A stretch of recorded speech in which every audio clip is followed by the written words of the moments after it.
Buenas noches. En la memoria que va de noviembre de 1991 hasta enero del 92, se producen en Quito una serie de asesinatos, 22 en total, la mayoría de víctimas taxistas. La ciudadanía zozobra, pues las autoridades no logran establecer con precisión el nombre y el paradero del victimario. Estos asesinatos tuvieron un mismo modus operandi. Siniestramente, se usaba una misma arma de fuego con el mismo calibre. Las víctimas eran encontradas con un disparo en la cabeza y abandonadas en las afueras de la capital.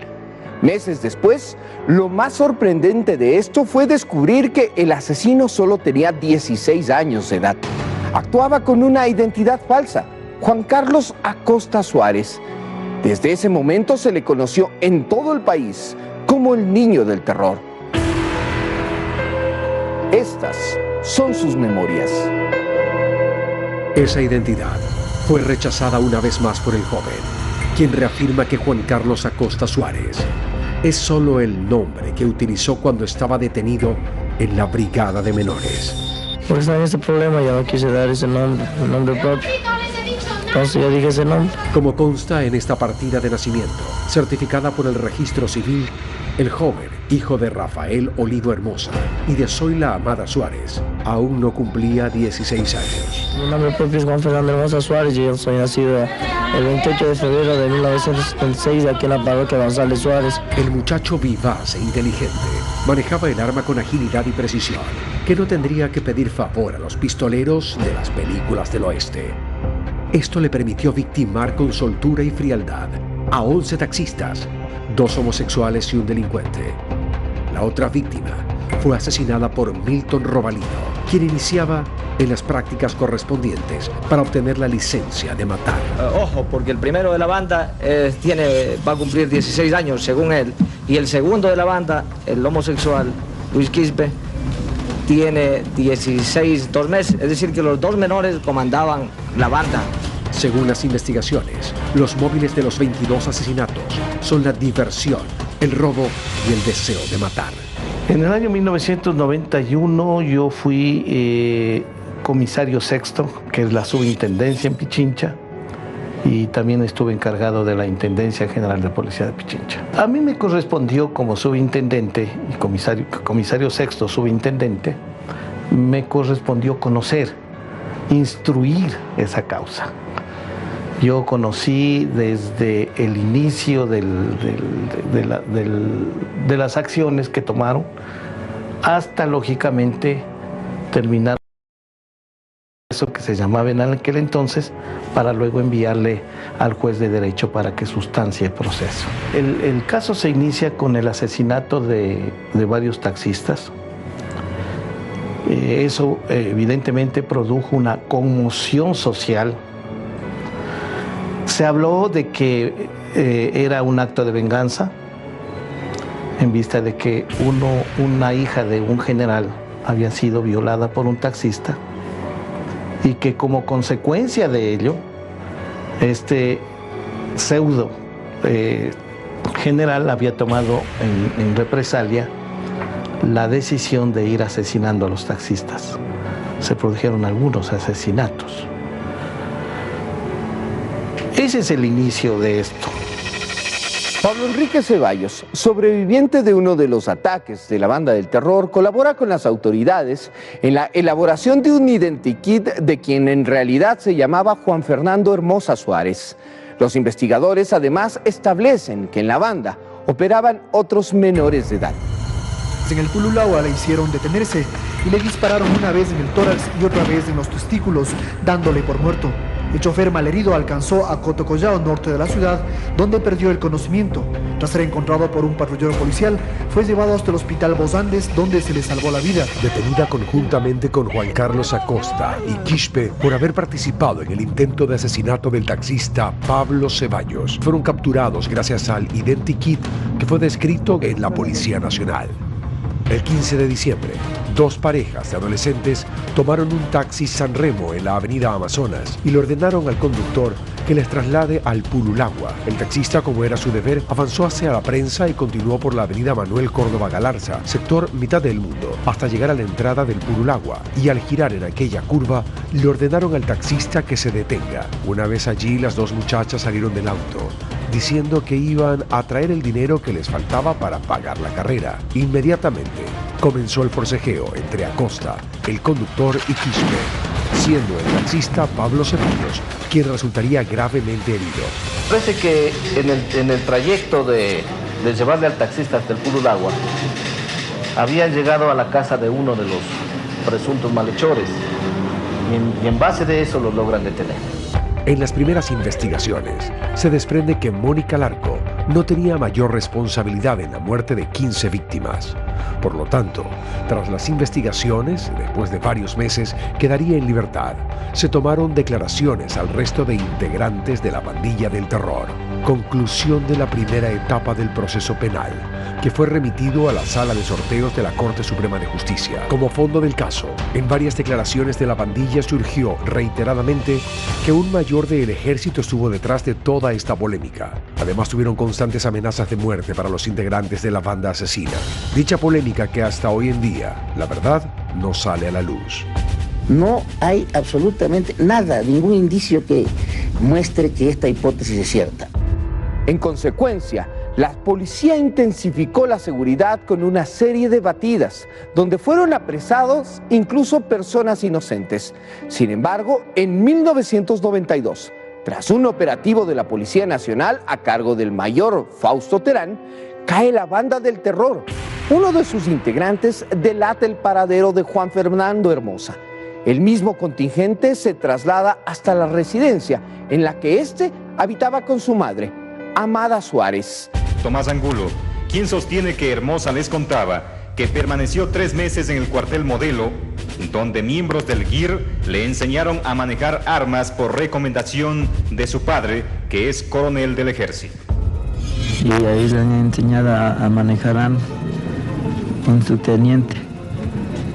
Y he aprendido a manejar. Y él es el único culpable que hace todos estos asesinatos. Nosotros no vamos a pagar tal vez por encubridores, de encubrir a él, pero nunca olvida. Tomás Angulo, joven sindicado por encubrimiento y robo, señala que Quispe era quien acompañaba a Juan Fernando en los hechos de sangre.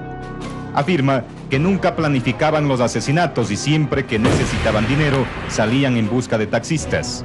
A veces victimaban por cantidades insignificantes, lo que le animó a llamar a la policía y denunciar para que Juan Fernando no siga matando sin sentido. Si él no siente tristeza, nada. Está contento. Es toda la verdad y como dicen mis compañeros, yo asesiné, yo maté. El joven reveló que asesinó a los taxistas porque son abusivos. Son abusivos en una parte porque uno a veces se les coge de golpe de 8, 9, 10 de la noche. Una carrera que es a mi casa, al Canal 4. Una carrera que vale temprano 1.500, me han cobrado 2.500, 3.000 sucres de la noche. Sus compañeros, entre los que constaban 2 mujeres, confirman que el único que disparaba el arma era Juan Fernando Hermosa, con el arma y las municiones que le proporcionó un policía. Proporcionó de un policía y las municiones. ¿Y en el caso del militar? No hay ningún militar. Policías Wilson Rosero y Yuri Uchaicela son, según el mayor Fausto Terán, quienes vendieron el arma y las municiones al joven de 16 años. El policía Wilson Rosero, dado de baja y a órdenes de las autoridades civiles, reconoce que cuando se enteró de los crímenes, se fue donde la banda y preguntó si estaban utilizando la pistola vendida por él para esos delitos, a lo que respondieron que no. 15 días después, eran apresados por los homicidios. Estaba yo, todavía te consideraba un policía y no un delincuente. Porque si no me hubiera dado el arma a mí, yo no hubiera matado a nadie. No hubiera matado a nadie. ¿Cuándo te dado un arma? No sé, yo no voy a conseguir un arma. Él es el autor de todos los disparos contra cerca de 20 víctimas en la última ola criminal. Juan Fernando Hermosa, conocido en el ámbito como el niño del terror. Dentro de la psicopatología forense, él sería categorizado como un psicópata organizado. Sí, debemos comprender de que los asesinos en serie se dividen en psicópata organizado, desorganizado y también un mixto. Pero él cumple con los parámetros de un psicópata organizado. Para entender el término psicópata, hay que entender que es un trastorno de personalidad, no es un trastorno mental como las personas a veces confunden. Un psicópata está en todos los sentidos, sabe qué es lo bueno, qué es lo malo, pero pese a eso lo sigue cometiendo. No aprende de las experiencias o los errores que le ha pasado en su vida y sigue repitiéndolas, solo necesita la satisfacción personal inmediata. Carecen de empatía los psicópatas. Y Hermosa era una de esas personas que podía estar cometiendo un asesinato en este momento y en la esquina se va a comer un encebollado o chupar un helado como si nada hubiese pasado. Hermosa, al percatarse de la presencia de la policía, arremete contra los agentes, provocando una balacera que da como resultado la muerte de su propia madre. Un tribunal de la Corte Nacional de Justicia dictó prisión preventiva contra 4 policías implicados en la muerte de la madre de Juan Fernando Hermosa, el apodado Niño del Terror. Para otros 3 uniformados se dictó medidas cautelares. Y es que la Fiscalía halló indicios de que hubo una ejecución extrajudicial. Habría ocurrido cuando la policía allanó la casa de Amanda Suárez el 16 de enero de 1992 durante un operativo para capturar a su hijo. Para el fiscal no se cumplió el uso progresivo y adecuado de la fuerza. Además, la mujer tenía deficiencia auditiva, por lo que ha sido catalogada como víctima inocente y biológicamente débil. Y es que hay activistas de derechos humanos que consideran que se trató de un asesinato extrajudicial. Volvemos después del corte.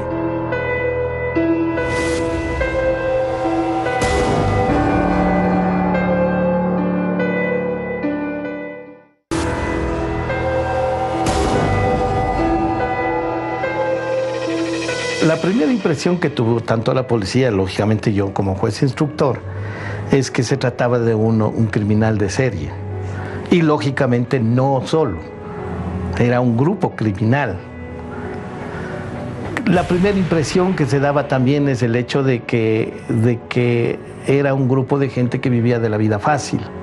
O sea que robaba al taxista, robaba el taxi, pasaba bonito, tal vez una noche pues, con muchas circunstancias, robaban para la droga y para tapar, ocultar la acción, lógicamente cometían este acto muy superior al acto que posiblemente ellos estaban pensando.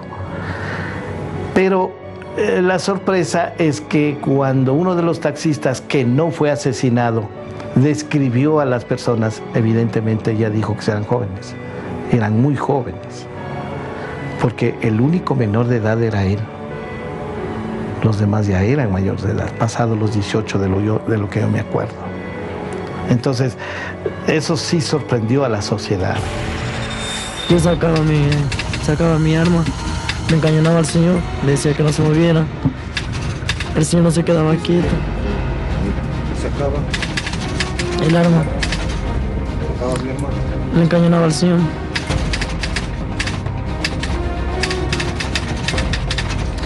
Le decía que no se moviera, que no le iba a pasar nada. Con el cual el señor no hacía caso y se regresaba con...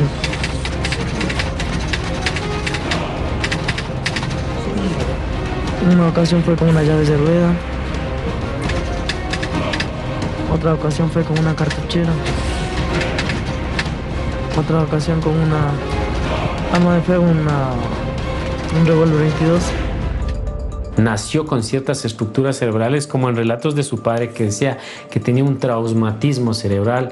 Bueno, estamos hablando de los años 80, 90 más o menos, donde no teníamos la ciencia actual para saber detectar, digamos, tipos de anomalías cerebrales.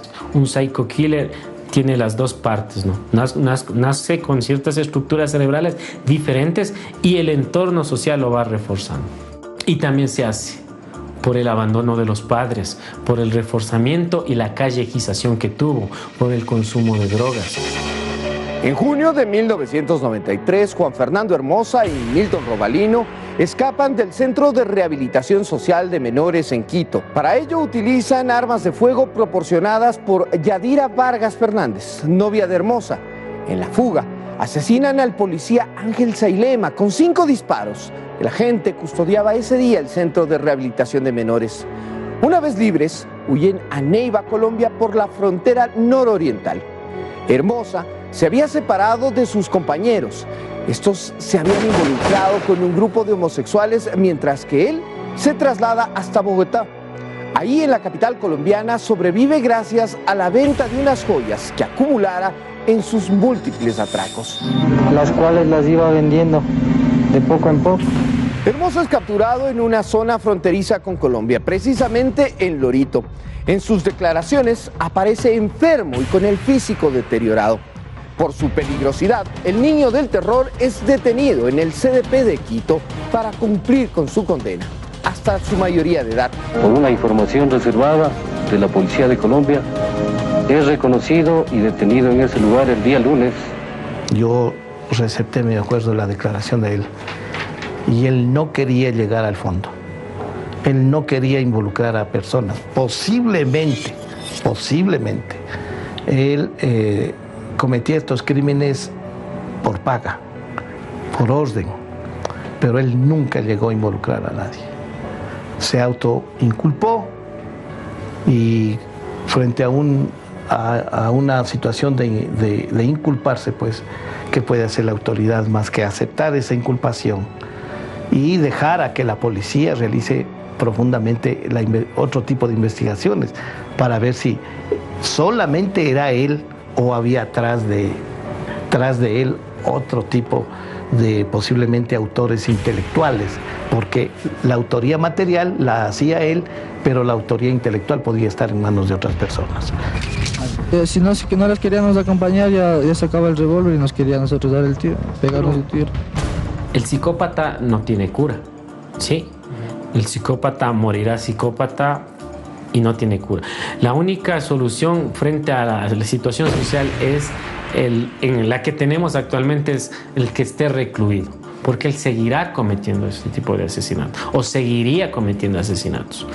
Pero la prevención de la salud y la promoción de la salud es lo más importante que se puede dar, el saber detectar precozmente cierto tipo de conductas, cierto tipo de comportamientos.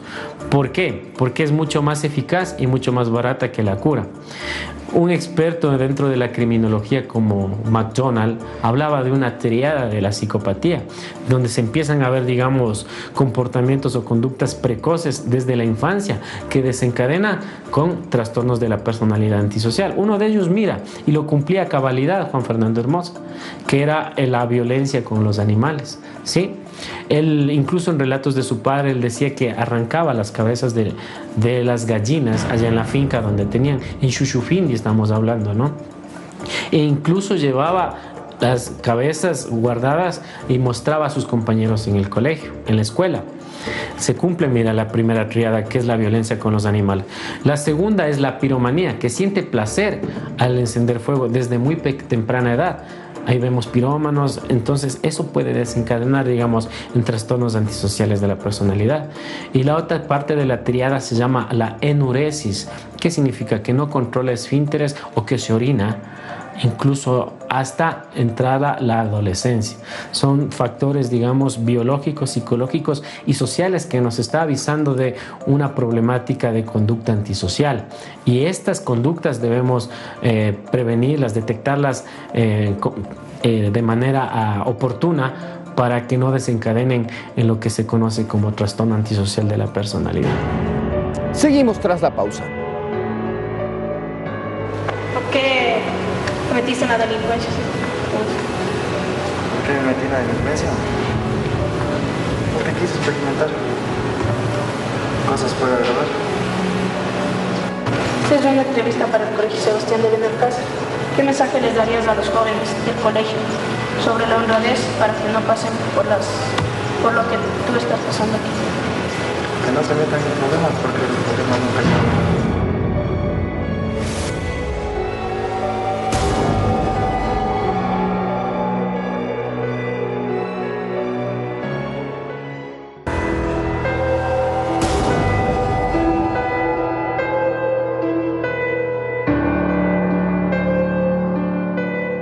28 de febrero de 1996, precisamente el día de su cumpleaños, la policía informa que Juan Fernando Hermosa fue hallado muerto en Balastrera, a orillas del río Aguarico, en la provincia de Sucumbíos. Lo encuentran con un disparo en la frente, varios cortes de machete en su espalda, maniatado, y su rostro completamente desfigurado. Se cree que alguien decidió ajusticiarlo. El parte policial describe que por la gravedad de las heridas en su cara sería irreconocible, y es con la ayuda de su padre adoptivo que finalmente pueden identificar el cadáver por los rasgos que solamente él conocía. Entre sus pertenencias, las autoridades encontraron documentos que ayudaron a corroborar su identidad. Además, un recorte de prensa que titulaba "El síndrome Hermosa estremece al país". Me voy a la morgue, ahí, unos tiros por aquí, por acá, no se le conocía nada. Lastimosamente, él nace en una familia no funcional. Me parece que es un chico que no tuvo una verdadera orientación de padre y madre. Posiblemente en los primeros años de su vida observó actos de violencia intrafamiliar. Y eso fue desarrollando una personalidad desadaptada socialmente, que a la larga no le importaba cometer crímenes, o era ya parte de su propia conducta y de su propia personalidad. Eso fue todo en Memorias, hechos que marcaron la historia. Soy Daniel Montalvo. Muy buenas noches.